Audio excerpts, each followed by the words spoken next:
ये है तो आसान स्कीम, लेकिन पाकिस्तान की मुश्किलें जो हैं वो आसान नहीं होंगी इससे। इसलिए कि जो जो इसका खदोखाल है वो ये है कि आपने अभी भी लोगों को अनडॉक्यूमेंट रखने की एक इंदिया दे दिया है। अब आप ये कह रहे हैं कि पॉइंट ऑफ सेल में आप नहीं आएंगे, आप ये कह रहे हैं कि आप 1% टैक्स दे दें जहाँ 200 मिलियन की आपका टर्नओवर है, तो आपको जो है कोई आपका ऑडिट नहीं होगा।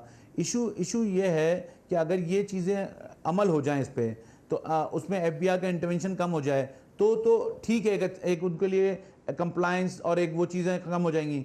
लेकिन मैं इस बात से एग्री नहीं करता कि आप 1 साल बाद उनसे कहेंगे अगर आप ये स्कीम अवेल कर रहे हैं तो आपको पॉइंट ऑफ सेल पे आना पड़ेगा। इसलिए कि अगर पाकिस्तान में ये चीज़ नहीं होगी तो अगले 5 साल बाद फिर आपको एक आसान दोस्त स्कीम लानी पड़ेगी, फिर आपको डॉक्यूमेंटेशन के लिए सिंगल फॉर्म लाना पड़ेगा। हम कब तक ये एक्सरसाइज देखते रहेंगे? आपने खुद ही बताया कि ये 24 में कितना मिजरेबली फेल हुआ था।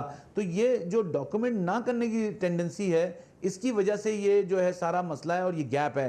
तो मेरा अपना ये ख्याल है कि इस स्कीम में एक इजाफा ये होना चाहिए था कि अगर आप इस स्कीम को अवेल कर रहे हैं तो आपको 1 साल बाद, ठीक है 1 साल का रिलीफ दे दें ताकि वो एक अनडॉक्यूमेंट सेक्टर को आप लिखा दें।